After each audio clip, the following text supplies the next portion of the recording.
नमस्कार, सत श्री अकाल, आदाब। मेरा नाम मनदीप पूनिया है ਤੇ ਤੁਸੀਂ ਸੁਣ ਰਹੇ ਹੋ ਪੰਜਾਬੀ ਰੇਡੀਓ USA। ਮੈਂ ਇੱਕ ਵਾਰ ਫਿਰ ਹਾਜ਼ਰ ਹਾਂ ਨਵੇਂ ਬੁਲਟਨ ਦੇ ਨਾਲ ਤੇ ਸ਼ੁਰੂਆਤ ਕਰਦੇ ਹਾਂ ਅੱਜ ਦੀ ਮੁੱਖ ਖਬਰਾਂ ਤੋਂ। ਦਿੱਲੀ ਦੇ ਮੁੱਖ ਮੰਤਰੀ ਅਰਵਿੰਦ ਕੇਜਰੀਵਾਲ ਦੀ ਅੱਜ ਸੁਪਰੀਮ ਕੋਰਟ ਦੇ ਵਿੱਚ ਸੁਣਵਾਈ ਹੋਈ। ਸੁਪਰੀਮ ਕੋਰਟ ਦੇ ਜਸਟਿਸ MJ ਖੰਨਾ ਨੇ ਕਿਹਾ ਕਿ ਅਸੀਂ ਅਰਵਿੰਦ ਕੇਜਰੀਵਾਲ ਨੂੰ ਇੰਟਰਿਮ ਬੇਲ ਦੇਣ ਤੇ ਵਿਚਾਰ ਕਰ ਸਕਦੇ ਹਾਂ। ਕਾਂਗਰਸ ਦੇ ਵੱਡੇ ਆਗੂ ਰਾਹੁਲ ਗਾਂਧੀ ਉੱਤਰ ਪ੍ਰਦੇਸ਼ ਦੀ ਰਾਏਬਰੇਲੀ ਤੋਂ ਲੋਕ ਸਭਾ ਚੋਣ ਲੜਨਗੇ। ਦੱਸ ਦਈਏ ਕਿ ਰਾਹੁਲ ਗਾਂਧੀ ਇਸ ਤੋਂ ਪਹਿਲਾਂ ਅਮੇਠੀ ਤੋਂ ਚੋਣ ਲੜਦੇ ਰਹੇ ਹੈ, ਪਰ ਸਾਲ 2019 ਚ ਸਮ੍ਰਿਤੀ ਇਰਾਨੀ ਨੇ ਉਹਨਾਂ ਨੂੰ ਅਮੇਠੀ ਤੋਂ ਚੋਣ ਹਰਾਤਾ ਸੀਗਾ। ਇਸ ਕਰਕੇ ਹੁਣ ਉਹ ਰਾਏਬਰੇਲੀ ਦੀ ਸੀਟ ਤੋਂ ਚੋਣ ਲੜਨਗੇ। ਰਾਏਬਰੇਲੀ ਤੋਂ ਪਹਿਲਾਂ ਸੋਨੀਆ ਗਾਂਧੀ ਚੋਣ ਲੜਦੀ ਰਹੀ ਹੈ, ਇੰਦਰਾ ਗਾਂਧੀ ਵੀ ਚੋਣ ਲੜਦੀ ਰਹੀ ਹੈ ਤੇ ਹੁਣ ਉਹਨਾਂ ਦੇ ਥਾਂ ਤੇ ਰਾਹੁਲ ਗਾਂਧੀ ਉੱਥੋਂ ਚੋਣ ਲੜਨਗੇ ਤੇ ਅਮੇਠੀ ਦੀ ਸੀਟ ਤੋਂ ਸੋਨੀਆ ਗਾਂਧੀ ਦੇ ਨਿੱਜੀ ਸੈਕਟਰੀ ਕੇਐਲ ਸ਼ਰਮਾ ਚੋਣ ਲੜਨਗੇ। ਰਾਹੁਲ ਗਾਂਧੀ ਦੇ ਅਮੇਠੀ ਦੀ ਸੀਟ ਨੂੰ ਛੱਡ ਕੇ ਰਾਏਬਰੇਲੀ ਦੀ ਸੀਟ ਤੋਂ ਚੋਣ ਲੜਨ ਵਾਲੇ ਫੈਸਲੇ ਤੇ ਨਰਿੰਦਰ ਮੋਦੀ ਨੇ ਹਮਲਾ ਬੋਲਿਆ। ਨਰਿੰਦਰ ਮੋਦੀ ਨੇ ਕਿਹਾ ਕਿ ਮੈਂ ਉਹਨਾਂ ਨੂੰ ਕਹਿੰਦਾ ਕਿ ਅੱਜ ਉਹ ਭੱਜਣ ਨਾ ਤੇ ਲੜਨ। ਉਹਨਾਂ ਨੇ ਕਿਹਾ ਕਿ ਹੁਣ ਨਾ ਐਗਜ਼ਿਟ ਪੋਲ ਦੀ ਲੋੜ ਹੈ, ਨਾ ਓਪੀਨੀਅਨ ਪੋਲ ਦੀ ਲੋੜ ਹੈ, ਰਿਜ਼ਲਟ ਕਲੀਅਰ ਹੈ। ਰਾਹੁਲ ਗਾਂਧੀ ਦੇ ਇਸ ਫੈਸਲੇ ਤੇ ਉੱਤਰ ਪ੍ਰਦੇਸ਼ ਦੇ BJP ਦੇ ਸੂਬਾ ਪ੍ਰਧਾਨ ਭੁਪਿੰਦਰ ਚੌਧਰੀ ਨੇ ਵੀ ਹਮਲਾ ਬੋਲਦਿਆਂ ਕਿਹਾ ਕਿ ਕਾਂਗਰਸ ਉੱਤਰ ਪ੍ਰਦੇਸ਼ ਤੋਂ ਪਲਾਇਨ ਕਰ ਚੁੱਕੀ ਹੈ। ਇਸ ਤੋਂ ਪਹਿਲਾਂ ਰਾਏਬਰੇਲੀ ਤੋਂ ਸੋਨੀਆ ਗਾਂਧੀ ਛੱਡ ਕੇ ਭੱਜੀ ਸੀ, ਹੁਣ ਅਮੇਠੀ ਤੋਂ ਰਾਹੁਲ ਗਾਂਧੀ ਛੱਡ ਕੇ ਭੱਜਿਆ ਹੈ। ਇਹ 5 ਸਾਲਾਂ 'ਚ ਇੱਕ ਵਾਰ ਵੀ ਨਾ ਰਾਏਬਰੇਲੀ ਆਏ ਨਾ ਅਮੇਠੀ ਆਏ। ਭਾਰਤ ਦੇ ਸਾਬਕਾ ਪ੍ਰਧਾਨ ਮੰਤਰੀ ਦੇਵੇਗੌੜਾ ਦੇ ਪੋਤੇ ਪ੍ਰਜਲਾ ਰੋਨਾ ਦੀ CD ਵਾਲੇ ਮਾਮਲੇ ਤੇ ਹੁਣ ਨਵਾਂ ਮੋੜ ਸਾਹਮਣੇ ਆਇਆ ਹੈ। ਪ੍ਰਜਲਾ ਰੋਨਾ ਦੇ ਖਿਲਾਫ ਹੁਣ ਬਲਾਤਕਾਰ ਦਾ ਕੇਸ ਵੀ ਜੋੜ ਦਿੱਤਾ ਗਿਆ ਹੈ। ਦੱਸ ਦਈਏ ਕਿ ਉਹਨਾਂ ਦੀ 3000 ਵੀਡੀਓ CDs ਵਾਇਰਲ ਹੋ ਰਹੀਆਂ। ਮਣੀਪੁਰ ਦੇ ਵਿੱਚ ਚੱਲ ਰਹੇ ਵਾਇਲੈਂਸ ਨੂੰ ਅੱਜ ਪੂਰਾ 1 ਸਾਲ ਹੋ ਗਿਆ ਹੈ ਤੇ ਇਸ ਵਾਇਲੈਂਸ ਦੇ 1 ਸਾਲ 'ਚ 226 ਲੋਕਾਂ ਦੀਆਂ ਜਾਨਾਂ ਗਈਆਂ ਹਨ ਅਤੇ 1500 ਲੋਕ ਜ਼ਖਮੀ ਹੋਏ ਹਨ। ਇਸ ਤੋਂ ਇਲਾਵਾ 60,000 ਤੋਂ ਜ਼ਿਆਦਾ ਲੋਕਾਂ ਨੂੰ ਪ੍ਰਵਾਸ ਕਰਨਾ ਪਿਆ ਹੈ। BJP ਨੇ ਉੱਤਰ ਪ੍ਰਦੇਸ਼ ਦੀ ਕੈਸਰਗੰਜ ਸੀਟ ਤੋਂ ਬ੍ਰਿਜ ਭੂਸ਼ਣ ਦੇ ਪੁੱਤਰ ਨੂੰ ਲੋਕ ਸਭਾ ਦਾ ਟਿਕਟ ਦਿੱਤਾ ਹੈ। ਉਸ ਤੋਂ ਬਾਅਦ ਦੇਸ਼ ਦੀ ਮਹਿਲਾ ਪਹਿਲਵਾਨਾਂ ਨਾਰਾਜ਼ ਹੋ ਗਈਆਂ ਹਨ। ਕਈ ਮਹਿਲਾ ਪਹਿਲਵਾਨ ਨੇ ਟਵਿੱਟਰ ਤੇ ਆਪਣੀ ਨਾਰਾਜ਼ਗੀ ਜ਼ਾਹਿਰ ਕੀਤੀ ਹੈ। ਮੁਲਕ ਦੀ ਓਲੰਪਿਕ ਮੈਡਲਿਸਟ ਸਾਕਸ਼ੀ ਮਲਿਕ ਨੇ ਲਿਖਿਆ ਹੈ ਕਿ ਅੱਜ ਮੁਲਕ ਦੀ ਬੇਟੀਆਂ ਹਾਰ ਗਈਆਂ ਹਨ ਅਤੇ ਬ੍ਰਿਜ ਭੂਸ਼ਣ ਜਿੱਤ ਗਿਆ ਹੈ। ਇਹ ਸੀਗੀਆਂ ਅੱਜ ਦੀਆਂ ਮੁੱਖ ਖਬਰਾਂ। ਹੁਣ ਕਰਦੇ ਆਪਾਂ ਇਹਨਾਂ ਖਬਰਾਂ ਦਾ ਵਿਸ਼ਲੇਸ਼ਣ ਤੇ ਸ਼ੁਰੂਆਤ ਕਰਦੇ ਹਾਂ ਸਭ ਤੋਂ ਪਹਿਲੀ ਖਬਰ ਤੋਂ। ਉਹ ਹੈਗੀ ਅਰਵਿੰਦ ਕੇਜਰੀਵਾਲ ਵਾਲੀ। ਅਰਵਿੰਦ ਕੇਜਰੀਵਾਲ ਵਾਲੇ ਮਾਮਲੇ ਤੇ ਅੱਜ ਸੁਪਰੀਮ ਕੋਰਟ 'ਚ ਸੁਣਵਾਈ ਚੱਲ ਰਹੀ ਸੀ। ਜਸਟਿਸ MJ ਖੰਨਾ ਦੀ ਬੈਂਚ ਇਸ ਤੇ ਸੁਣਵਾਈ ਕਰ ਰਹੀ ਸੀ ਤੇ ਜਿਹੜਾ ED ਵੱਲੋਂ ਵਕੀਲ ਪੇਸ਼ ਹੋਇਆ ਸੀ SV ਰਾਜੂ, ਉਹ ਲਗਾਤਾਰ ਇਹ ਦਲੀਲਾਂ ਦੇ ਰਿਹਾ ਸੀਗਾ ਕਿ ਦੇਖੋ ਅਰਵਿੰਦ ਕੇਜਰੀਵਾਲ ਦੀ ਜਿਹੜੀ ਗ੍ਰਿਫਤਾਰੀ ਹੈਗੀ ਇਹ ਜਾਇਜ਼ ਹੈ। MJ ਖੰਨਾ ਹੋਰਾਂ ਨੇ ਪੁੱਛਿਆ ਕਿ ਦੱਸੋ ਤੁਸੀਂ ਕੀ ਕੁਝ ਰਿਕਵਰ ਕੀਤਾ ਇਸ ਮਾਮਲੇ 'ਚ। ਉਸ ਤੋਂ ਇਲਾਵਾ ਉਹਨਾਂ ਨੇ ਕਿਹਾ ਕੋਈ ਪ੍ਰੋਪਰਟੀ ਵਗੈਰਾ ਅਟੈਚ ਕੀਤੀ ਉਹ ਵੀ ਦੱਸ ਦਿਓ ਤੇ SV ਰਾਜੂ ਹੋਰਾਂ ਕੋਲ ਕੋਈ ਪ੍ਰੋਪਰ ਤਾਮਝਾਮ ਨਹੀਂ ਸੀ। ਉਸ ਤੋਂ ਬਾਅਦ ਫਿਰ MJ ਖੰਨਾ ਹੋਰਾਂ ਨੇ ਕਿਹਾ ਕਿ ਦੇਖੋ 2 ਘੰਟੇ ਹੋ ਗਏ ਹਨ ਤੇ ਅੱਜ ਵੀ ਇਸ ਮਾਮਲੇ ਦੀ ਸੁਣਵਾਈ ਪੂਰੀ ਹੁੰਦੀ ਨਹੀਂ ਲੱਗ ਰਹੀ। ਆਪਾਂ ਅਗਲੇ ਮੰਗਲਵਾਰ ਨੂੰ ਬਹਿ ਕੇ ਇਹਦੇ ਤੇ ਸੁਣਵਾਈ ਕਰ ਲਾਂਗੇ ਤੇ ਕੋਰਟ ਨੇ 7 ਮਈ ਦੀ ਅਗਲੀ ਡੇਟ ਦਿੱਤੀ ਹੈ ਤੇ ਉਹਨਾਂ ਨੇ ਕਿਹਾ ਕਿ ਜਿਹੜਾ ਕੁਝ ਸਮਝ ਆ ਰਿਹਾ ਕਿ ਇਹ ਜਿਹੜਾ ਪ੍ਰੋਸੈਸ ਹੈ ਲੰਬਾ ਚੱਲੂਗਾ ਤੇ ਸਾਨੂੰ ਮਤਲਬ ਇਸ ਤੇ ਵਿਚਾਰ ਕਰਨਾ ਪਊਗਾ ਕਿ ਅਸੀਂ ਇਹਨੂੰ ਇੰਟਰਮ ਰਿਲੀਫ ਦੇ ਸਕਦੇ ਹਾਂ ਅਰਵਿੰਦ ਕੇਜਰੀਵਾਲ ਨੂੰ। ਨਹੀਂ, ਮੇਰੇ ਹਿਸਾਬ ਨਾਲ ਅਰਵਿੰਦ ਕੇਜਰੀਵਾਲ ਨੂੰ ਜਿਹੜੇ ਜੱਜ ਹੈਗੇ ਆ ਉਹ ਇੰਟਰਮ ਰਿਲੀਫ ਦੇ ਸਕਦੇ ਹਨ। ਉਹਦਾ ਰੀਜ਼ਨ ਇਹ ਹੈ ਕਿ ਦਿੱਲੀ 'ਚ ਜਿਹੜਾ ਲੋਕ ਸਭਾ ਦਾ ਇਲੈਕਸ਼ਨ ਹੈ ਉਹ 25 ਮਈ ਨੂੰ ਹੈਗਾ ਤੇ ਇਸ ਕਰਕੇ ਚੋਣਾਂ ਫੇਰ ਪਲੇਗਰਾਊਂਡ ਇੱਕ ਜੱਜਾਂ ਦੇ ਦਿਮਾਗ 'ਚ ਵੀ ਹੈਗਾ। ਇਸ ਕਰਕੇ ਉਹਨਾਂ ਨੂੰ ਇੱਕ ਇੰਟਰਮ ਰਿਲੀਫ ਦਿੱਤਾ ਜਾ ਸਕਦਾ। ਜੇ ਅਰਵਿੰਦ ਕੇਜਰੀਵਾਲ ਨੂੰ 7 ਮਈ ਨੂੰ ਜ਼ਮਾਨਤ ਮਿਲਦੀ ਹੈ, ਜੇ ਉਹ ਬਾਹਰ ਆਉਂਦੇ ਹੈਗੇ ਆ ਤੇ ਦਿੱਲੀ ਦਾ ਜਿਹੜਾ ਇਲੈਕਸ਼ਨ ਹੈਗਾ ਉਹ ਇੱਕ ਨਵਾਂ ਰੰਗ ਫੜ ਲੂਗਾ ਤੇ ਇੱਕ ਨਵੇਂ ਤਰੀਕੇ ਨਾਲ ਜਿਹੜਾ ਪੂਰਾ ਇੱਕ ਨੈਰੇਟਿਵ ਸਿਰਜਿਆ ਜਾਊਗਾ ਤੇ ਉੱਥੇ ਆਮ ਆਦਮੀ ਪਾਰਟੀ ਅਤੇ ਕਾਂਗਰਸ ਮਜ਼ਬੂਤ ਹੋ ਸਕਦੀ ਹੈ।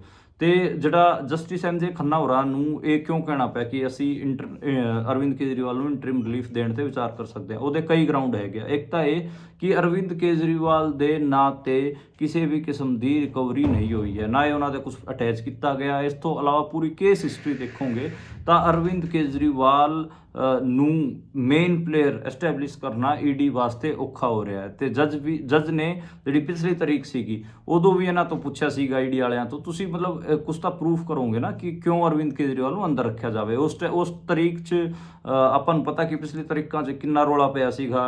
ED ਵਾਲੇ ਕਹਿ ਰਹੇ ਸੀਗੇ ਕਿ ਇਹ ਤਾਂ ਦੇਖੋ ਜੀ ਮਿੱਠੀਆਂ ਚੀਜ਼ਾਂ ਖਾ ਰਿਹਾ ਆਪਣੇ ਸ਼ੂਗਰ ਲੈਵਲ ਨੂੰ ਵਧਾਉਣ ਵਾਸਤੇ ਤਾਂ ਕਿ ਮਿਡਲ ਗਰਾਊਂਡ ਤੇ ਇਹ ਜ਼ਮਾਨਤ ਲੈ ਸਕੇ। ਇਸ ਕਿਸਮ ਦੀਆਂ ਬਹੁਤ ਸਾਰੀਆਂ ਚੀਜ਼ਾਂ ਹੋਈਆਂ ਸੀਗੀਆਂ। ਉਸ ਤੋਂ ਇਲਾਵਾ ਜਿਹੜੇ ED ਹੈਗੀ ਆ ਉਹਨੇ ਮੀਡੀਆ ਨੂੰ ਜਿਹੜੇ ਬਰੀਫ ਨੋਟ ਭੇਜੇ ਸੀਗੇ ਉਹਦੇ 'ਚ ਵੀ ਉਹਨਾਂ ਨੇ ਕਿਹਾ ਸੀਗਾ ਕਿ ਅਰਵਿੰਦ ਕੇਜਰੀਵਾਲ ਇਸ ਪੂਰੇ ਮਾਮਲੇ ਦਾ 100 ਕਰੋੜ ਸ਼ਰਾਬ ਵਾਲੇ ਮਾਮਲੇ ਦਾ ਮਾਸਟਰਮਾਈਂਡ ਹੈਗਾ। ਪਰ ਹੁਣ ਉਹਨਾਂ ਨੂੰ ਜਿਹੜਾ ਸੁਪਰੀਮ ਕੋਰਟ ਹੈਗਾ ਉਹਦੇ ਅੱਗੇ ਇਹ ਸਾਰਾ ਕੁਝ ਪ੍ਰੂਵ ਕਰਨ 'ਚ ਦਿੱਕਤ ਆ ਰਹੀ ਹੈ। ਇਸ ਕਰਕੇ ਹੀ ਜਿਹੜੇ ਸੁਪਰੀਮ ਕੋਰਟ ਦੇ ਚੀਫ ਜਸਟਿਸ ਹੈਗੇ MJ ਖੰਨਾ, ਉਹਨਾਂ ਨੇ ਕਿਹਾ ਹੈ ਕਿ ਇਹ ਮਾਮਲਾ ਤੁਹਾਡੇ ਚੀਜ਼ਾਂ ਤੁਸੀਂ ਪੇਸ਼ ਨਹੀਂ ਕਰ ਰਹੇ, ਇਸ ਕਰਕੇ ਇਹ ਮਾਮਲਾ ਥੋੜਾ ਲੰਬਾ ਚੱਲੂਗਾ। ਜੇ ਲੰਬਾ ਚੱਲੂਗਾ ਤਾਂ ਫਿਰ ਸਾਨੂੰ ਕੋਈ ਵਿਚਾਰ ਕਰਨਾ ਪਊਗਾ ਕਿ ਅਸੀਂ ਇੰਟਰਿਮ ਰਿਲੀਫ ਅਰਵਿੰਦ ਕੇਜਰੀਵਾਲ ਨੂੰ ਇੰਟਰਿਮ ਜ਼ਮਾਨਤ ਦੇ ਦਈਏ। ਤੇ ਮੇਰੇ ਹਿਸਾਬ ਨਾਲ ਅਰਵਿੰਦ ਕੇਜਰੀਵਾਲ ਨੂੰ ਅਗਲੀ ਤਾਰੀਖ ਤੇ ਇੰਟਰਿਮ ਰਿਲੀਫ ਮਿਲ ਜੂਗਾ। ਉਸ ਤੋਂ ਅਗਲੀ ਖਬਰ ਦੀ ਗੱਲ ਕਰੀਏ, ਉਹ ਹੈਗੀ ਆ ਰਾਹੁਲ ਗਾਂਧੀ ਬਾਰੇ। ਕੱਲ ਪੂਰੀ ਰਾਤ ਤੋਂ ਹੀ ਇੱਕ ਖਬਰ ਚੱਲਦੀ ਰਹੀ ਕਿ ਜਿਹੜਾ ਰਾਹੁਲ ਗਾਂਧੀ ਹੈਗਾ ਉਹ ਅਮੇਠੀ ਤੋਂ ਚੋਣ ਲੜੂਗਾ ਜਾਂ ਰਾਏਬਰੇਲੀ ਤੋਂ ਚੋਣ ਲੜੂਗਾ। ਤੇ ਜਿਹੜੇ ਮੁਲਕ ਭਰ ਦੇ ਸਾਰੇ ਪੋਲੀਟੀਕਲ ਜਰਨਲਿਸਟ ਸੀਗੇ ਉਹ ਅਮੇਠੀ ਪਹੁੰਚੇ ਹੋਏ ਸੀਗੇ। ਕਈਆਂ ਨੇ ਤਾਂ ਉੱਥੇ ਜਿਹੜੀ ਹੋਟਲਾਂ ਦੀ ਬੁਕਿੰਗ ਸੀਗੀ ਉਹ ਵੀ ਚੈੱਕ ਕਰ ਲਈ ਕਿ ਕਿਹੜੇ ਵਰਕਰਾਂ ਨੇ ਇਹ ਹੋਟਲਾਂ ਦੀ ਬੁਕਿੰਗ ਕਰਾਈ ਹੋਈ ਹੈ।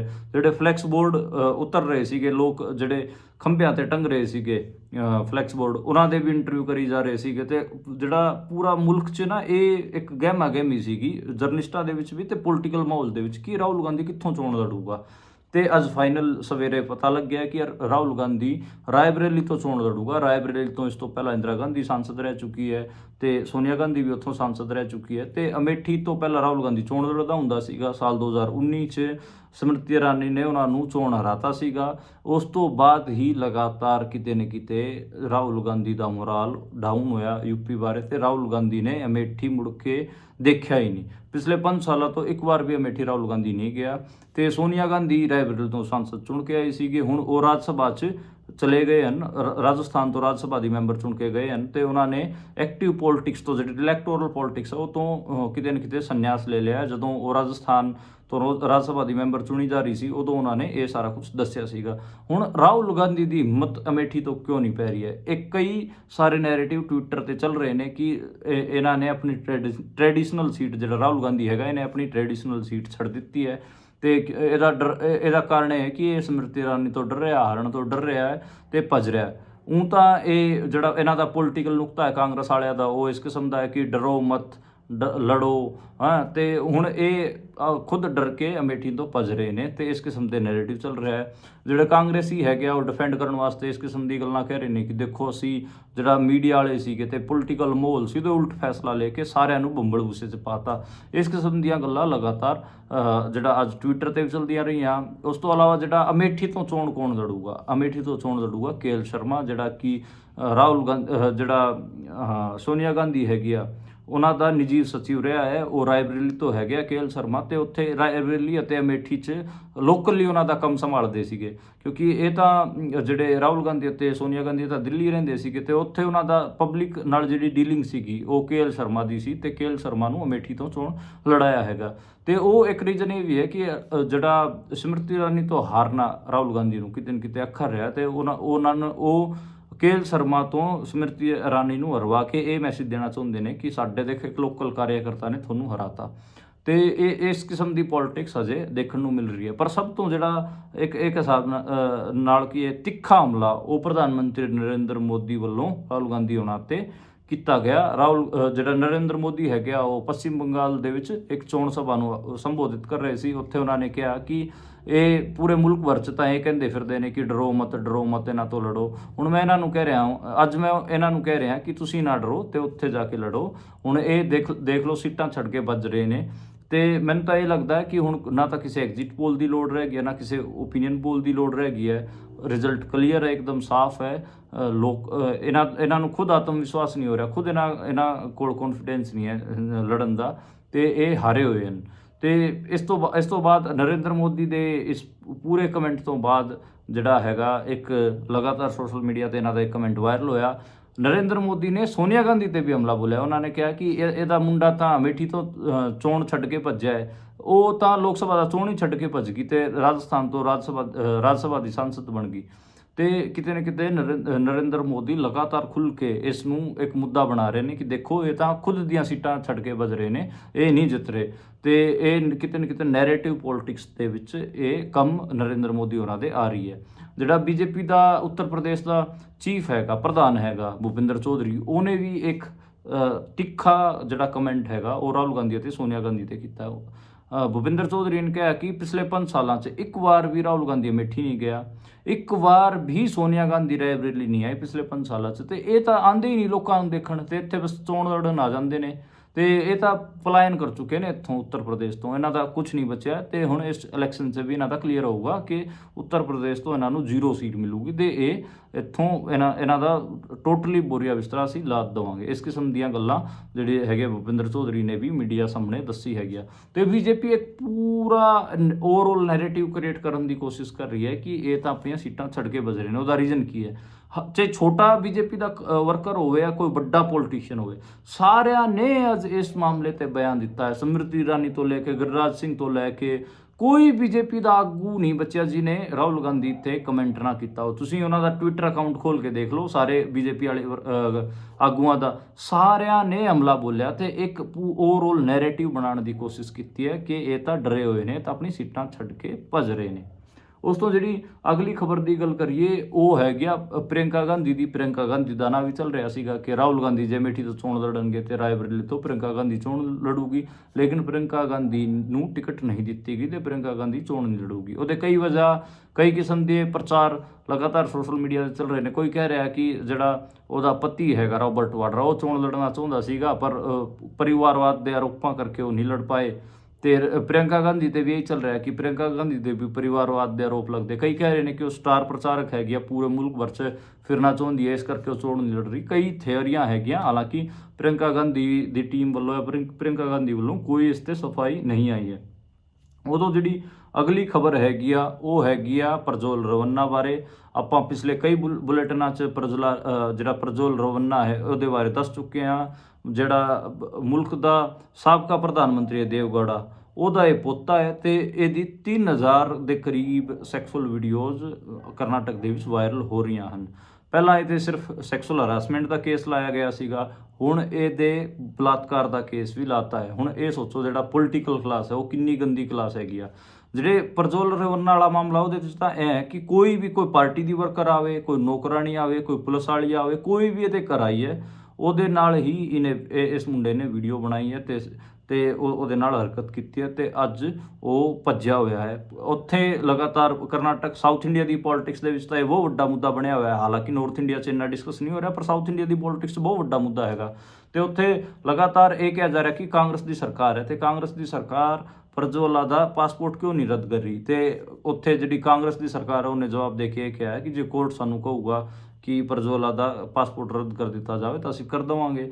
ਹਜੇ ਅਸੀਂ ਕੋਰਟ ਦੇ ਜਿਹੜੇ ਡਾਇਰੈਕਸ਼ਨਸ ਹੈਗੇ ਉਹਨਾਂ ਦੀ ਵੇਟ ਕਰ ਰਹੇ ਹਾਂ ਤੇ ਕੋਰਟ ਜੋ ਕੁਝ ਡਾਇਰੈਕਸ਼ਨਸ ਦੇਊਗਾ ਅਸੀਂ ਉਹਨਾਂ 'ਤੇ ਹੀ ਕੰਮ ਕਰਾਂਗੇ। ਇਹ ਕਾਂਗਰਸ ਨੇ ਉੱਥੇ ਬਚਾਓ ਕੀਤਾ ਹੈ।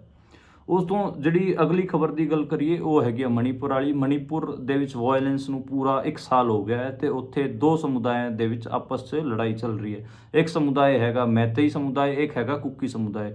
ਕੁਕੀ ਸਮੁਦਾਇ ਬੇਸਿਕਲੀ ਉੱਥੋਂ ਦੇ ਜਿਹੜੇ ਲੋਕਲ ਆਦਿਵਾਸੀ ਹੈਗੇ ਆ ਉਹ ਹੈਗੇ ਆ, ਤੇ ਮੈਤੇਈ ਸਮੁਦਾਇ ਜਿਹੜਾ ਇੱਕ ਮਿਕਸਚਰ ਹੈਗਾ, ਬਾਹਰ ਤੋਂ ਵੀ ਆਏ ਹੋਏ ਹਨ ਬਹੁਤ ਸਾਰੇ ਜਿਹੜੇ ਬਾਹਰ ਤੋਂ ਪਲਾਇਨ ਕਰਕੇ ਉੱਥੇ ਵਸੇ ਨੇ। ਉਹਨਾਂ 'ਚ ਜਿਹੜਾ ਇੱਕ ਪੂਰਾ ਕਨਫਲਿਕਟ ਚੱਲ ਰਿਹਾ, ਉਹਦਾ ਰੀਜ਼ਨ ਇਹ ਹੈ ਕਿ ਉੱਥੇ ਇੱਕ ਤਾਂ ਰਿਜ਼ਰਵੇਸ਼ਨ ਦੀ ਲੜਾਈ ਹੈ, ਦੂਜਾ ਕੁਕੀਆਂ ਨੂੰ ਇਹ ਲੱਗ ਰਿਹਾ ਕਿ ਇਹ ਜਿਹੜੀ ਵੈਲੀ ਸੀਗੀ ਮਣੀਪੁਰ ਵਾਲੀ, ਇਹ ਸਾਡੀ ਸੀਗੀ, ਪਰ ਸਾਡੇ ਰਿਸੋਰਸਿਸ ਤੇ ਸਾਡੇ ਰਿਜ਼ਰਵੇਸ਼ਨ ਤੇ ਹੁਣ ਇਹ ਮੈਤੇਈ ਸਮੁਦਾਇ ਕਬਜ਼ਾ ਕਰ ਰਿਹਾ ਹੈ। ਤੇ ਉਹ ਕਨਫਲਿਕਟ ਪਿਛਲੇ ਸਾਲ ਇਸੇ ਤਰੀਕ ਨੂੰ ਸ਼ੁਰੂ ਹੋਇਆ ਸੀ ਤੇ ਇਸ ਕਨਫਲਿਕਟ 'ਚ 226 ਤੋਂ ਜ਼ਿਆਦਾ ਜਾਨਾਂ ਜਾ ਚੁੱਕੀਆਂ ਹਨ, 1500 ਤੋਂ ਜ਼ਿਆਦਾ ਲੋਕ ਜ਼ਖਮੀ ਹਨ ਤੇ ਬਹੁਤ ਸਾਰੇ ਮਹਿਲਾਵਾਂ ਦੇ ਰੇਪ ਵੀ ਹੋਏ ਹਨ। 2 ਮਹਿਲਾਵਾਂ ਨੂੰ ਤਾਂ ਨੰਗਾ ਕਰਕੇ ਘੁਮਾਇਆ ਗਿਆ ਸੀਗਾ, ਸਾਰਿਆਂ ਨੇ ਉਹ ਵੀਡੀਓਜ਼ ਵੀ ਦੇਖੇ। ਉਸ ਤੋਂ ਬਾਅਦ ਮਣੀਪੁਰ ਤੇ ਸੀਰੀਅਸ ਸਵਾਲ ਵੀ ਖੜੇ ਹੋਏ। ਲੋਕਾਂ ਨੇ ਇਹ ਵੀ ਕਿਹਾ ਕਿ ਪ੍ਰਧਾਨ ਮੰਤਰੀ ਨਰਿੰਦਰ ਮੋਦੀ ਇੱਕ ਵਾਰ ਵੀ ਮਣੀਪੁਰ ਕਿਉਂ ਨਹੀਂ ਗਿਆ ਹੈ, ਉਹ ਇਸ ਮਣੀਪੁਰ ਵਾਇਲੈਂਸ ਤੇ ਕਿਉਂ ਕੋਈ ਸਟੇਟਮੈਂਟ ਨਹੀਂ ਦੇ ਰਿਹਾ। ਇਹ ਸਾਰੀਆਂ ਚੀਜ਼ਾਂ ਹੋਈਆਂ।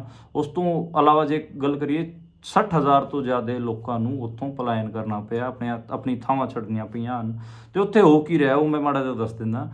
ਇੱਕ ਥਾਂ ਤੇ ਤਾਂ ਕੁਕੀ ਸਮੁਦਾਇ ਸਾਰਾ ਇਕੱਠਾ ਹੋ ਰੱਖਿਆ ਹੈ ਤੇ ਇੱਕ ਪਾਸੇ ਜਿਹੜੇ ਸ਼ਹਿਰ ਹੈਗੇ ਆ ਉਸ ਪਾਸੇ ਮੈਤੇਈ ਸਮੁਦਾਇ ਇਕੱਠੇ ਹੋ ਰੱਖੇ ਹਨ ਤੇ ਜਿਹੜੀ ਵੈਲੀ ਹੈ, ਜੰਗਲ ਹੈਗੇ ਆ, ਪਹਾੜ ਹੈਗੇ ਆ, ਉੱਥੇ ਸਾਰਾ ਕੁਕੀ ਸਮੁਦਾਇ ਇਕੱਠਾ ਹੋ ਰੱਖਿਆ ਤੇ ਉਹ ਜਿਹੜਾ ਇੰਡੀਅਨ ਸਿਕਿਉਰਿਟੀ ਫੋਰਸਿਸ ਹੈਗੇ ਆ ਉਹਨਾਂ ਨੂੰ ਵੀ ਕੁਝ ਨਹੀਂ ਮੰਨ ਰਹੇ ਤੇ ਉਹਨਾਂ 'ਤੇ ਵੀ ਹਮਲਾ ਜਾਰੀ ਹੈਗਾ ਤੇ ਇੰਡੀਅਨ ਸਿਕਿਉਰਿਟੀ ਫੋਰਸਿਸ ਵੀ ਦੋਵੇਂ ਸਮੁਦਾਇਆਂ ਨੂੰ ਲੜਾਉਣ 'ਤੇ ਹੀ ਲੱਗੀਆਂ ਹੋਈਆਂ ਹਨ। ਉਹ ਵੀ ਕੋਈ ਸੀਰੀਅਸਲੀ ਉੱਥੇ ਕੋਈ ਡਿਸਿਪਲਿਨ ਮੇਨਟੇਨ ਨਹੀਂ ਕਰ ਰਹੀਆਂ ਜਾਂ ਫਿਰ ਕੋਈ ਕੁਛ ਵੀ ਮਤਲਬ ਚੰਗਾ ਕੰਮ ਜਿਹੜੀ ਇੰਡੀਅਨ ਸਿਕਿਉਰਿਟੀ ਫੋਰਸਿਸ ਦਾ ਹਜੇ ਤੱਕ ਦੇਖਣ ਨੂੰ ਨਹੀਂ ਮਿਲਿਆ।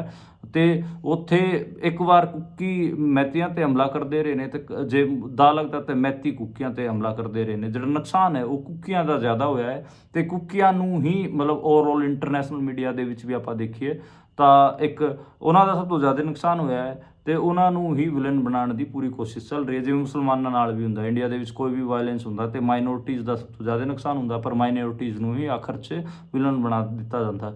ਇੱਦਾਂ ਹੀ ਕੁੱਕੀਜ਼ ਦੇ ਨਾਲ ਹੋ ਰਿਹਾ। ਕੁੱਕੀਜ਼ ਦਾ ਸਭ ਤੋਂ ਜ਼ਿਆਦਾ ਨੁਕਸਾਨ ਹੋਇਆ, ਉੱਥੋਂ ਦੇ ਜਿਹੜੇ ਲੋਕਲ ਟਰਾਈਬਲ ਹੈਗੇ ਆ ਅਤੇ ਸਭ ਤੋਂ ਜ਼ਿਆਦਾ ਵਿਲਨ ਵੀ ਉਹਨਾਂ ਨੂੰ ਹੀ ਬਣਾਇਆ ਜਾ ਰਿਹਾ ਹੈ। ਅਤੇ ਇਹ ਮਣੀਪੁਰ ਵਾਇਲੈਂਸ ਕਿਤੇ ਨਾ ਕਿਤੇ ਰੁਕਣੀ ਚਾਹੀਦੀ। ਇਹਦਾ ਇੱਕ ਮੇਨ ਰੀਜ਼ਨ ਆਪਾਂ ਨੂੰ ਵੀ ਪਤਾ ਕਿ ਜਿਹੜਾ BJP ਵਾਲੇ ਹੈਗੇ ਆ ਉੱਥੇ ਉਹ ਨਾਰਥ ਈਸਟ ਦੇ ਵਿੱਚ ਸ਼ਾਂਤੀ ਨਹੀਂ ਚਾਹੁੰਦੇ ਅਤੇ ਉੱਥੇ ਮਣੀਪੁਰ ਦੇ ਵਿੱਚ ਵੀ ਉਹ ਆਪਣੀ ਸੱਤਾ ਐਸਟੈਬਲਿਸ਼ ਕਰਨ ਵਾਸਤੇ ਲੋਕਾਂ ਨੂੰ ਉੱਥੇ ਲੜਾ ਰਹੇ ਹਨ। ਅਤੇ ਪੂਰਾ ਜਿਹੜਾ ਸੈਕਟੇਰੀਅਨ ਏਜੰਡਾ ਹੈਗਾ ਕਰੰਟ ਰਿਜੀਮ ਦਾ ਉਹ ਆਪਾਂ ਨੂੰ ਦੇਖਣ ਨੂੰ ਇਸ ਪੂਰੇ 'ਚ ਉਸੇ ਦੀ ਝਲਕ ਹੈਗੀ ਆ। ਉਸ ਤੋਂ ਜਿਹੜੀ ਅਗਲੀ ਖਬਰ ਦੀ ਗੱਲ ਕਰੀਏ ਉਹ ਹੈਗੀ ਆ ਉੱਤਰ ਪ੍ਰਦੇਸ਼ ਦੀ ਕੈਸਰਗੰਜ ਲੋਕ ਸਭਾ ਸੀਟ ਤੋਂ ਜਿਹੜਾ BJP ਨੇ ਬ੍ਰਿਜ ਭੂਸ਼ਣ ਦੇ ਬੇਟੇ ਕਰਨ ਭੂਸ਼ਣ ਸਿੰਘ ਨੂੰ ਟਿਕਟ ਦਿੱਤਾ। ਉਹਦੇ ਬਾਰੇ ਉਸ ਨੂੰ ਟਿਕਟ ਦੇਣ ਤੋਂ ਬਾਅਦ ਸੋਸ਼ਲ ਮੀਡੀਆ 'ਤੇ ਜਿੰਨੀ ਵੀ ਮੁਲਕ ਦੀਆਂ ਵੱਡੀਆਂ ਮਹਿਲਾ ਪਹਿਲਵਾਨਾਂ ਹੈ ਜਿਹੜੀ ਨਾਮੀ ਗ੍ਰਾਮੀ ਹੈਗੀਆਂ ਉਹਨਾਂ ਨੇ ਟਵੀਟ ਕਰਕੇ ਕਿਹਾ ਹੈ ਕਿ ਅੱਜ ਮੁਲਕ ਦੀਆਂ ਬੇਟੀਆਂ ਹਾਰ ਗਈਆਂ ਹਨ ਅਤੇ ਬ੍ਰਿਜ ਭੂਸ਼ਣ ਜਿੱਤ ਗਿਆ ਹੈ। ਸਾਕਸ਼ੀ ਮਲਿਕ ਜਿਹੜੇ ਕਿ ਇਕਲੌਤੀ ਓਲੰਪਿਕ ਮੈਡਲਿਸਟ ਹੈ, ਵੂਮਨ ਰੈਸਲਰ ਹੈਗੀ ਆ ਜਿਹੜੀ ਇਕਲੌਤੀ ਜਿਹਨੇ ਓਲੰਪਿਕ 'ਚ ਮੈਡਲ ਜਿੱਤਿਆ ਸੀਗਾ, ਉਹਨੇ ਤਾਂ ਪੂਰਾ ਇੱਕ ਲੰਬਾ ਟਵੀਟ ਲਿਖਿਆ ਕਿਹਾ ਕਿ BJP ਨੂੰ ਇਹ ਟਿਕਟ ਉਹਦੇ ਪਰਿਵਾਰ 'ਚ ਦੇ ਕੇ ਉਹਦੇ ਬੇਟੇ ਨੂੰ ਦੇ ਕੇ ਦਿਖਾਤਾ ਹੈਗਾ ਕਿ ਉਹਨਾਂ ਵਾਸਤੇ ਜਿਹੜੇ ਮਹਿਲਾਵਾਂ ਦੇ ਮੁੱਦੇ ਹੈਗੇ ਉਹ ਕੋਈ ਮਾਇਨੇ ਨਹੀਂ ਰੱਖਦੇ ਅਤੇ ਅੱਜ ਮੁਲਕ ਦੀਆਂ ਬੇਟੀਆਂ ਹਾਰ ਗਈਆਂ ਹਨ ਅਤੇ ਇਹ BJP ਵਾਲੇ ਅਤੇ ਬ੍ਰਿਜ ਭੂਸ਼ਣ ਹੋਰੀ ਜਿੱਤ ਗਏ ਹਨ। ਅਤੇ ਉਹਨਾਂ ਨੇ ਮਤਲਬ ਸਾਕਸ਼ੀ ਦਾ ਤੁਸੀਂ ਉਹ ਟਵੀਟ ਪੜ੍ਹੋਗੇ ਤਾਂ ਤੁਹਾਨੂੰ ਮਤਲਬ ਰੋਣਾ ਆ ਜਾਊਗਾ ਬਹੁਤ। ਉਹ ਮੈਨੂੰ ਵੀ ਬਹੁਤ ਲੱਗਿਆ। ਵਿਨੇਸ਼ ਫੋਗਾਟ ਹੋਈ, ਸੰਗੀਤਾ ਫੋਗਾਟ ਹੋਈ, ਹੋਰ ਵੀ ਕਈ ਮਹਿਲਾਵਾਂ ਪਹਿਲਵਾਨਾਂ ਨੇ ਅੱਜ ਪੂਰਾ ਇਸ 'ਤੇ ਕੱਲ੍ਹ ਸ਼ਾਮ ਤੋਂ ਹੀ ਟਵੀਟ ਕੀਤੀ। ਬਜਰੰਗ ਪੂਨੀਆ ਨੇ ਵੀ ਟਵੀਟ ਕੀਤਾ ਇਸ ਪੂਰੇ ਮਾਮਲੇ 'ਤੇ। ਅਤੇ ਕਿਤੇ ਨਾ ਕਿਤੇ ਜਿਹੜਾ ਬ੍ਰਿਜ ਭੂਸ਼ਣ ਹੈਗਾ ਉਹਨੂੰ ਜਿਹੜੀ BJP ਹੈ ਉਹ ਡਰੋਪ ਨਹੀਂ ਕਰਨਾ ਚਾਹੁੰਦੀ ਸੀਗੀ। BJP ਪੂਰਾ ਜਿਹੜਾ ਅਵਧ ਦਾ ਰੀਜਨ ਹੈਗਾ ਅਤੇ ਪੂਰਵਾਂਚਲ ਦਾ ਰੀਜਨ ਹੈ ਉੱਥੇ ਇਹਨੂੰ ਇੱਕ ਰਾਜਪੂਤ ਲੀਡਰ ਮੰਨ ਕੇ ਇਹਦੇ ਪਰਿਵਾਰ ਨੂੰ ਉੱਥੇ ਆਈਸੋਲੇਟ ਨਹੀਂ ਕਰਨਾ ਚਾਹੁੰਦੀ ਸੀ। ਰਾਜਪੂਤ ਪਹਿਲਾਂ ਹੀ BJP ਤੋਂ ਨਾਰਾਜ਼ ਹਨ ਅਤੇ ਇਹ ਜਿਹੜਾ ਉੱਥੇ ਜਿਹੜੇ ਅਯੋਧਿਆ ਦੇ ਸੰਤ ਵਗੈਰਾ ਹੈਗੇ ਆ ਅਤੇ ਰਾਮ ਮੰਦਰ ਦਾ ਪੂਰਾ ਮੂਵਮੈਂਟ ਹੈਗਾ ਉਹਦੇ 'ਚ ਇਹ ਜਿਹੜਾ ਬ੍ਰਿਜ ਭੂਸ਼ਣ ਸੀਗਾ ਇਹ ਖਾਸਾ ਐਕਟਿਵ ਸੀਗਾ। ਪਹਿਲਾਂ ਤਾਂ ਹਾਲਾਂਕਿ ਇਹ ਸਾਈਕਲ ਚੋਰ ਸੀਗਾ। 1980 ਦੇ ਦਸ਼ਕ ਦੀ ਗੱਲ ਕਰੀਏ ਤਾਂ ਜਿਹੜਾ ਪੂਰਾ ਇਹ ਮਾਫੀਆ ਕਿਵੇਂ ਬਣਿਆ ਉਹਦੀ ਇੱਕ ਸ਼ੁਰੂਆਤ ਸਾਈਕਲ ਚੋਰੀ ਤੋਂ ਹੁੰਦੀ ਹੈ। ਫਿਰ ਮੋਟਰਸਾਈਕਲ ਚੋਰੀ ਕਰਦਾ ਹੁੰਦਾ ਸੀਗਾ ਇਹ। ਫਿਰ ਇਹਨੂੰ ਗ੍ਰਿਫਤਾਰ ਕੀਤਾ ਗਿਆ, ਸਾਲ 2 ਸਾਲ ਇਹਦੇ ਅੰਦਰ ਲੱਗੇ। ਜਦੋਂ ਇਹਦੇ ਜੇਲ੍ਹ ਦੇ ਅੰਦਰ ਲੱਗੇ ਉਸ ਤੋਂ ਬਾਅਦ ਇਹ ਜਦੋਂ ਬਾਹਰ ਆਇਆ ਫਿਰ ਇਹਨਾਂ ਨੇ ਮਰਡਰ ਵਗੈਰਾ ਵੀ ਸਟਾਰਟ ਕਰਤੇ ਸੀਗੇ ਕਰਨੇ। ਉਸ ਤੋਂ ਬਾਅਦ ਇੱਕ ਉੱਥੇ ਇਹ ਪੂਰਾ ਕ੍ਰਾਈਮ ਮਾਫੀਆ ਬਣ ਗਿਆ ਸੀਗਾ। ਅਤੇ ਜਿਹੜਾ ਬ੍ਰਿਜ ਭੂਸ਼ਣ ਹੈਗਾ ਉਹ ਉਸੇ ਚੀਜ਼ ਦੀ ਰਿਫਲੈਕਸ਼ਨ ਹੈਗਾ। ਪੂਰਾ ਪੂਰਵਾਂਚਲ ਦੀ ਪੋਲੀਟਿਕਸ ਦੇ ਵਿੱਚ, ਅਵਧ ਦੀ ਪੋਲੀਟਿਕਸ ਦੇ ਵਿੱਚ ਜਿਹੜਾ ਮਾਫੀਆ ਡੋਨ ਉੱਥੇ ਆਗੂ ਬਣਦੇ ਹੈਗੇ ਆ, ਫਿਰ ਵੱਡੇ ਆਗੂ ਬਣ ਕੇ ਉੱਭਰਦੇ ਨੇ ਅਤੇ ਉਸੇ ਚੀਜ਼ ਦੀ ਰਿਫਲੈਕਸ਼ਨ ਇਹ ਵੀ ਹੈਗਾ, ਬ੍ਰਿਜ ਭੂਸ਼ਣ ਵੀ ਹੈਗਾ। ਜਿਹੜਾ ਪਹਿਲਾ ਕੁੰਡਾ ਤੋਂ ਆਪਾਂ ਨੂੰ ਪਤਾ ਕਿ ਰਾਜਾ ਭਈਆ ਸੀਗਾ ਉਹ ਵੀ ਇੱਦਾਂ ਦਾ ਹੀ ਕਰੈਕਟਰ ਸੀਗਾ। ਉਹਨੇ ਤਾਂ ਮਤਲਬ ਈਵਨ ਮਗਰਮੱਛ ਤੱਕ ਪਾਲੇ ਹੋਏ ਸੀਗੇ ਆਪਣੇ ਕਿਲੇ 'ਚ। ਅਤੇ ਤੁਸੀਂ ਹੋਰ ਵੀ ਬਰਜੇਸ਼ ਸਿੰਘ ਹੋ ਗਿਆ, ਬਰਜੇਸ਼ ਸਿੰਘ ਵੀ ਇਸੇ ਕਿਸਮ ਦਾ ਆਈਟਮ ਹੈਗਾ ਜਿਵੇਂ ਬ੍ਰਿਜ ਭੂਸ਼ਣ ਹੈਗਾ। ਅਤੇ ਉੱਥੇ ਤਾਂ ਪੂਰਾ ਚੱਲਦਾ ਹੀ ਹੈ। ਗਰੀਬ ਜਨਤਾ ਹੈਗੀ ਅਤੇ ਗਰੀਬ ਜਨਤਾ ਨੂੰ ਇਹ ਸਾਰੇ ਜਿਹੜੇ ਮਾਫੀਆ ਹੈਗੇ ਆ ਦਬਾ ਕੇ ਰੱਖਦੇ ਨੇ ਅਤੇ ਉਹਨਾਂ 'ਤੇ ਅਤਿਆਚਾਰ ਕਰਦੇ ਨੇ ਅਤੇ ਇਹ ਸਾਰਾ BJP ਵੀ ਉਹਨਾਂ ਨੂੰ ਬੜਾਵਾ ਦੇ ਰਹੀ ਹੈ। ਅਤੇ ਤੁਸੀਂ ਦੇਖੋਗੇ ਕਿ ਜਿਹੜੇ ਹੋਇਆ ਕਿ ਉੱਤਰ ਪ੍ਰਦੇਸ਼ 'ਚ BJP ਨੇ ਯੋਗੀ ਆਦਿੱਤਿਆਨਾਥ ਨੇ ਜਿੰਨੇ ਵੀ ਮੁਸਲਮਾਨ ਬੰਦੇ ਸੀਗੇ ਜਿਹੜੇ ਕਿ ਬਾਹੂਬਲੀ ਸੀ ਸਾਰੇ ਇਹਨਾਂ ਨੇ ਨਿਪਟਾਤੇ। ਸਾਰੇ ਅਤੀਕ ਅਹਿਮਦ ਤੋਂ ਲੈ ਕੇ ਮੁਖਤਾਰ ਅੰਸਾਰੀ ਤੋਂ ਲੈ ਕੇ ਸਾਰੇ ਮਾਰਤੇ, ਬਿੱਲੂ ਸਾਂਡਾ ਤੋਂ ਲੈ ਕੇ ਸਾਰੇ ਮਾਰਤੇ ਇਹਨਾਂ ਨੇ। ਅਤੇ ਜੇ ਆਪਾਂ ਦੂਜੀ ਸਾਈਡ ਦੇਖੀਏ ਤਾਂ ਆਪਾਂ ਨੂੰ ਪਤਾ ਕਿ ਯੋਗੀ ਆਦਿੱਤਿਆਨਾਥ ਵੀ ਰਾਜਪੂਤ ਹੈਗਾ ਅਤੇ ਇਹ ਜਿਹੜੇ ਰਾਜਪੂਤ ਕ੍ਰਿਮੀਨਲ ਹੈਗੇ ਆ ਇਹਨਾਂ ਨੂੰ ਇਹ ਵਧਾਵਾ ਦੇ ਰਹੇ ਨੇ। ਉੱਥੇ ਜਿਹੜੇ ਜਾਟ ਉਹ ਸੀਗੇ ਬਾਹੂਬਲੀ ਉਹ ਵੀ ਨਿਪਟਾਤੇ ਇਹਨਾਂ ਨੇ, ਜਿਹੜੇ ਕਿ ਬੇਸਿਕਲੀ ਜੱਟ ਸੀਗੇ ਵੈਸਟ UP ਦੇ, ਉਹ ਵੀ ਇਹਨਾਂ ਨੇ ਨਿਪਟਾਤੇ ਜਿਹੜੇ ਬਾਹੂਬਲੀ ਸੀਗੇ। ਅਤੇ ਸਿਰਫ ਔਰ ਸਿਰਫ ਰਾਜਪੂਤ ਗੈਂਗਸਟਰਸ ਨੂੰ ਇਹ ਬੜਾਵਾ ਦੇ ਰਹੇ ਹਨ, ਚਾਹੇ ਬਰਜੇਸ਼ ਸਿੰਘ ਹੋਵੇ, ਰਾਜਾ ਭਈਆ ਹੋਵੇ ਅਤੇ ਹੁਣ ਇਹ ਬ੍ਰਿਜ ਭੂਸ਼ਣ ਹੋਵੇ। ਇਹ ਸਾਰਿਆਂ ਨੂੰ ਇਹ ਉੱਪਰ ਚੱਕ ਰਹੇ ਨੇ ਅਤੇ ਇਹਨਾਂ ਨੂੰ ਇੱਕ ਕਲਟ ਫਿਗਰ ਬਣਾ ਰਹੇ ਨੇ। ਅਤੇ ਉੱਥੇ ਜਿਹੜਾ ਅਵਧ ਅਤੇ ਪੂਰਵਾਂਚਲ ਵਾਲਾ ਜਿਹੜਾ ਰੀਜਨ ਹੈ ਜਿੱਥੇ ਬਹੁਤ ਜ਼ਿਆਦਾ ਗਰੀਬੀ ਹੈਗੀ ਆ ਉੱਥੇ ਇਹ ਜਿਹੜਾ ਬਾਹੂਬਲ ਦਾ ਰਾਜ ਹੈਗਾ, ਫਿਊਡਲ ਸਿਸਟਮ ਹੈਗਾ, ਉਹਨੂੰ ਹੀ ਐਸਟੈਬਲਿਸ਼ ਕਰਕੇ ਰੱਖਣਾ ਚਾਹੁੰਦੇ ਨੇ। ਬਾਕੀ ਮੈਂ ਜਿਹੜਾ ਪੂਰਾ ਮੱਧ ਭਾਰਤ ਹੈਗਾ, ਜਿਹੜਾ ਸੈਂਟਰਲ ਇੰਡੀਆ ਹੈਗਾ, ਉੱਥੋਂ ਤੁਰ ਫਿਰ ਕੇ ਪੂਰਾ ਵਾਪਸ ਆ ਗਿਆ। ਪੂਰੇ 8-9 ਦਿਨ ਮੈਂ ਉੱਥੇ ਲਾਏ ਹਨ। ਅਤੇ ਮੈਂ ਰਾਜਸਥਾਨ ਤੋਂ ਐਂਟਰ ਕੀਤਾ ਸੀਗਾ, ਅਤੇ ਰਾਜਸਥਾਨ ਦੇ ਪੂਰਾ ਜਿਹੜਾ ਹੜੌਤੀ ਵਾਲਾ ਰੀਜਨ ਹੈਗਾ ਉੱਥੋਂ ਮੈਂ ਚੱਲਿਆ ਸੀਗਾ। ਅਤੇ ਉਸ ਤੋਂ ਬਾਅਦ ਮੈਂ ਡੂੰਗਰਪੁਰ ਬਾਂਸਵਾੜਾ ਜਿਹੜਾ ਆਦਿਵਾਸੀ ਇਲਾਕਾ, ਉਸ ਤੋਂ ਫਿਰ ਮੈਂ ਗੁਜਰਾਤ ਐਂਟਰ ਕਰ ਗਿਆ ਸੀਗਾ, ਦਾਊਦ, ਬਨਾਸਕਾਠਾ। ਫਿਰ ਉਸ ਤੋਂ ਬਾਅਦ ਮੈਂ ਮੱਧ ਪ੍ਰਦੇਸ਼ ਐਂਟਰ ਕਰ ਗਿਆ ਸੀਗਾ, ਜ਼ਾਬੂਏ ਤੋਂ ਅਲੀਰਾਜਪੁਰ ਅਤੇ ਰਾਜਗੜ੍ਹ, ਫਿਰ ਭੋਪਾਲ, ਇੰਦੌਰ, ਵਿਦਿਸ਼ਾ। ਫਿਰ ਮੈਂ ਸਾਂਚੀ ਦੇ ਸਤੂਪ ਵੀ ਦੇਖੇ ਮੈਂ। ਉਸ ਤੋਂ ਬਾਅਦ ਫਿਰ ਮੈਂ ਮੱਧ ਪ੍ਰਦੇਸ਼ ਤੋਂ ਫਿਰ ਮੈਂ ਉੱਤਰ ਪ੍ਰਦੇਸ਼ 'ਚ ਐਂਟਰ ਕਰ ਗਿਆ ਸੀਗਾ, ਅਤੇ ਉੱਤਰ ਪ੍ਰਦੇਸ਼ ਤੋਂ ਫਿਰ ਮੈਂ ਵਾਪਸ ਦਿੱਲੀ ਆ ਗਿਆ ਸੀਗਾ, ਅਤੇ ਅੱਜ ਮੈਂ ਚੰਡੀਗੜ੍ਹ ਵਾਪਸ ਆ ਗਿਆ। ਅਤੇ 8-9 ਦਿਨ ਦਾ ਟ੍ਰਿਪ ਸੀਗਾ। ਇਹਦੇ 'ਚ ਮੇਰਾ ਰੀਜ਼ਨ ਇਹੀ ਸੀਗਾ ਕਿ ਜਿਹੜੇ ਮੱਧ ਭਾਰਤ ਹੈਗਾ, ਜਿਹੜਾ ਸੈਂਟਰਲ ਇੰਡੀਆ ਹੈਗਾ, ਉਹਦੇ 'ਚ ਲੋਕ BJP ਨੂੰ ਕਿਉਂ ਵੋਟ ਦਿੰਦੇ ਨੇ, ਜਦ ਕਿ ਇੰਨੀ ਜ਼ਿਆਦਾ ਗਰੀਬੀ ਹੈਗੀ ਆ।